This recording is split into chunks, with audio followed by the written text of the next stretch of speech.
Hi, I'm Dallas Dickinson, Director of Production on Star Wars The Old Republic, the new story-driven MMO from BioWare and LucasArts. Today, I'm going to walk you through the experience of playing the Taral 5 Flashpoint. In the game, this is a scenario you would undertake at level 32 or so, after many hours of advancing your character through your personal storyline. Like other Flashpoints in the Old Republic, Taral 5 is designed for 4 players, and whether you're playing with your friends or a group you just met on the game, teamwork is critical if you want to succeed.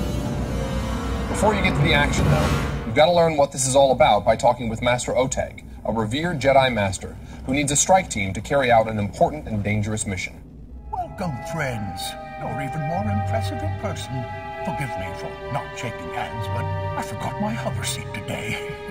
Before we begin, I'll ask that you keep an open mind to what you're about to hear. The source of my information is unconventional. You should see the sources I usually rely on. They redefine disreputable. Despite its unusual nature, my source is of the highest integrity. I will share with all of you. The conversation with Master Oteg is a multiplayer conversation. We're watching it from the trooper's perspective, and as you can see, after he selects his response in the conversation, he rolls a random number between 1 and 100. The same thing happens for the other players, and the player with the highest roll wins. In this case, the Jedi Knight. Follow Oteg's lead. This is important.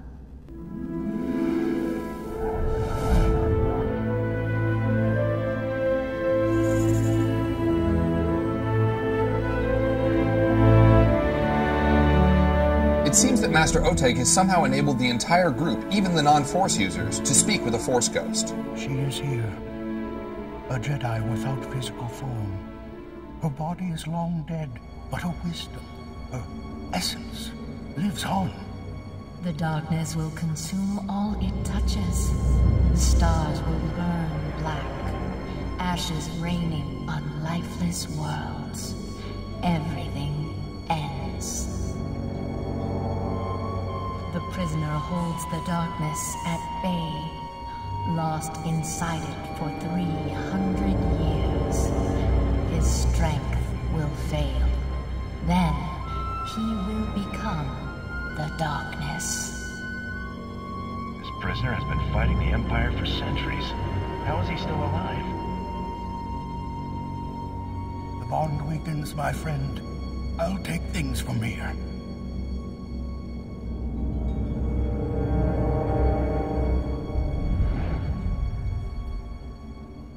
She's told me many things.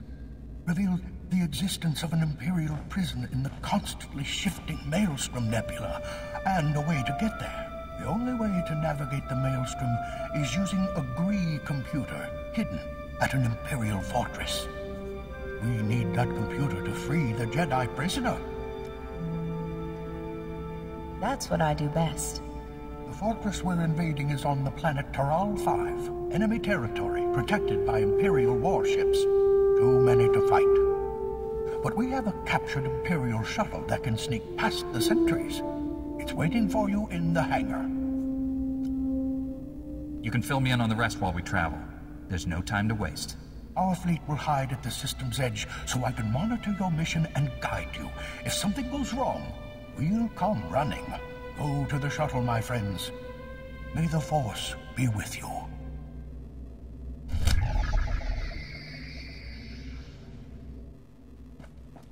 All right, the team's ready for action, heading for the shuttle that will take them to the planet's surface. The shuttle sequence is one of our cinematic cutscenes. You're going to see we have cutscenes for departing from and arriving to most, if not all, of the planets in the game.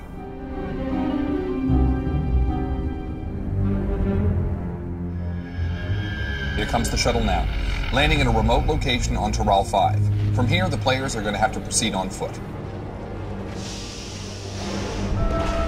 Well done. You've successfully infiltrated Taral 5. The Imperials think you're just another shuttle bringing supplies.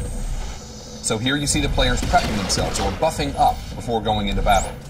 We're watching this from the perspective of the Jedi Sage, a consular advanced class. Here they go. Lightning strikes the ground here and starts a fire, and one of Grand Moff Kilrin's shuttles is dropping off troops in the distance. Now we shift to the smuggler's perspective. He's a scoundrel advanced class, and he's set up to be the healer. He's in cover, which gives him a defensive bonus, and he's tossing out the heals. Those green circles you see are signs to the smuggler that his cover bonuses apply. You can see the trooper got the skin player's attention. The knight is distracting the lesser jungle beast, and the team's tactics are perfect here. So we're watching from the Jedi Knight's perspective now. He's a guardian with a single saber, but he is a major damage dealer in this group. Whoa, check that out! The shuttle got hit by lightning, then veered off, hit the watchtower, and brought the tower down. That blue square on the knight is actually one of the enemies targeting him. You see the smuggler's healing probe coming in to give the knight a slow-release med pack. Okay, so back to the perspective of our trooper.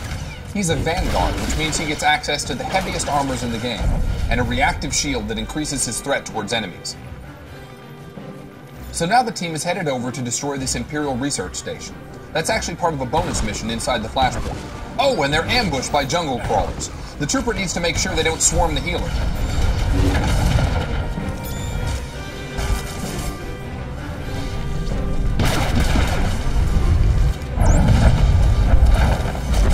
Oh, and the knight detonates the research terminal. This explosion finished off the jungle crawlers, essentially giving the team some free experience. Nicely done. Alright, the team's back on the path now. We're still in the Jedi Sage's perspective. Up here, Imperial soldiers are battling a Jagoran river lurker. The river lurker is the real danger here, so the Sage targets him and lets loose some of her telekinetic abilities. Oops, now she's got his attention, and he's coming after her. Those robes aren't exactly heavy armor, so this could get ugly. We change perspective over to the Jedi Knight, who's taking down the last of the Imperials here, a commando. The Knight's now with everyone else on the river lurker. He powers up and lands a hit hard enough to get the beast's attention. And the river lurker is down.